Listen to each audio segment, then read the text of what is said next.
Excellences, Mesdames et Messieurs les délégués, Mesdames et Messieurs, c'est pour moi une joie d'ouvrir cette session du Comité des transports intérieurs à l'occasion de son 75e anniversaire. Le comité a été créé en 1947, au lendemain de la Seconde Guerre mondiale. Il s'inscrivait dans le cadre des efforts déployés pour amener un continent européen et un monde ravagé par la guerre sur la voie de la reprise et de la prospérité. Depuis lors, le CTI a parcouru bien du chemin. Au cours de ses 75 ans d'existence, le comité est devenu la plateforme de l'ONU pour le transport intérieur.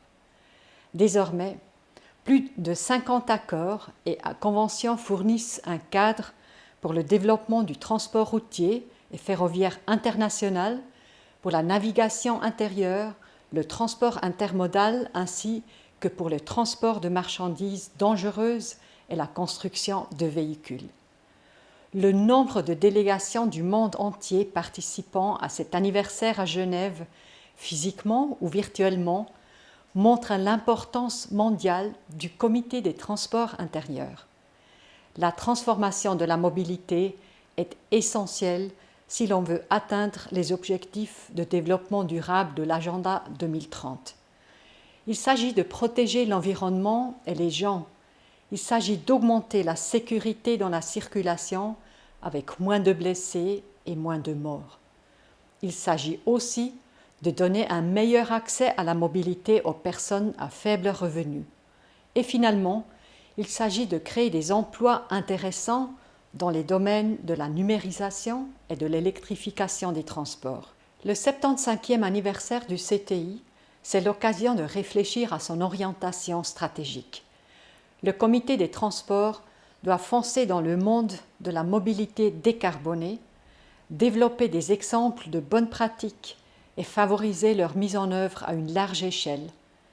Pour la Suisse, pays siège du CTI et gardienne d'une longue tradition ferroviaire, le transport par le rail est essentiel à la décarbonation, tant pour les marchandises que pour les voyageurs.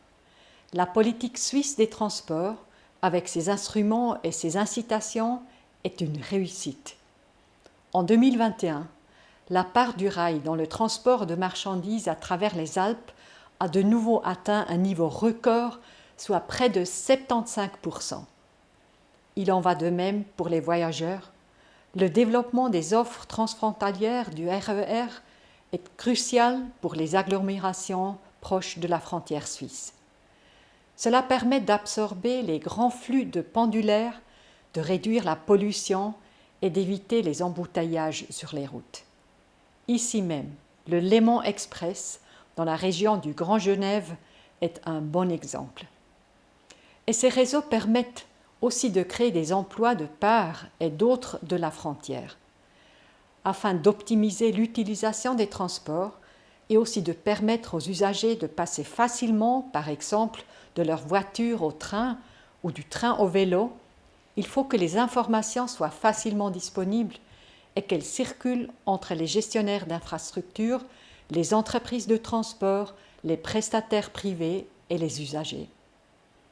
En Suisse, le gouvernement propose donc que les données sur la mobilité soient mises en réseau en une infrastructure nationale.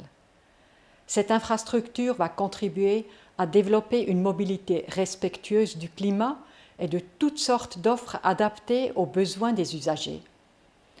Le transport est un des principaux émetteurs d'émissions de CO2. C'est pourquoi la politique promeut le recours aux nouvelles technologies pour remplacer les moteurs à combustion et réduire les émissions de gaz à effet de serre. Et ça marche. L'année dernière, plus d'une voiture neuve sur 5 en Suisse était équipée d'une prise électrique. Et d'ici la fin de l'année, la moitié des aires de repos le long des autoroutes seront équipées de bornes de recharge rapide. Avec la feuille de route pour l'électromobilité, la Confédération soutient la mobilité électrique en collaboration avec les acteurs de l'économie, des associations et des représentants des villes et des communes. Parallèlement, la Suisse entend continuer à développer la production d'énergie renouvelable. Notre gouvernement a élaboré plusieurs projets en vue d'augmenter la sécurité de l'approvisionnement, notamment en hiver, et d'accélérer le développement des sources d'énergie renouvelables. L'électrification de la mobilité individuelle, les véhicules automatisés et les autres possibilités du monde numérique vont transformer le monde des transports dans les années à venir. Ces technologies devraient favoriser une mobilité plus sûre, plus propre et plus efficace. Tous ces éléments, à savoir la promotion du transport ferroviaire, les liaisons transfrontalières, le développement de la mobilité multimodale et l'échange de données, l'électrification et l'automatisation, tous ces éléments contribuent à améliorer la qualité de vie et de l'environnement. La promotion généralisée de la circulation à vélo dans la plupart des villes de la région de la CEE-ONU a des effets positifs sur la mobilité dans l'environnement urbain. La qualité de vie dans les villes va clairement s'améliorer. C'est pourquoi nous apprécions beaucoup notre rôle d'hôte du Comité des transports intérieurs. Excellences, Mesdames et Messieurs les délégués, Mesdames et Messieurs, en ces temps difficiles, la célébration du 75e anniversaire du CTI est l'occasion de réaffirmer notre détermination à travailler ensemble. En tant que dirigeants, nous devons nous efforcer de soutenir les initiatives qui renforcent les chaînes d'approvisionnement internationales, capitales pour lutter contre les crises mondiales. La crise du corona nous a montré à quel point les transports étaient vitaux.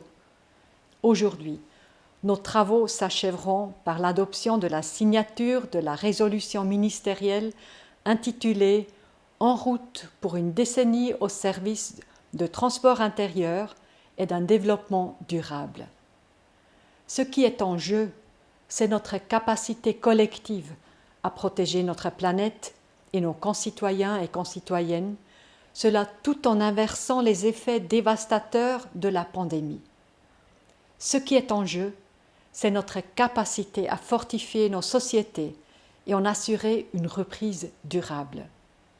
Je souhaite un joyeux anniversaire au CTI. Merci de votre attention.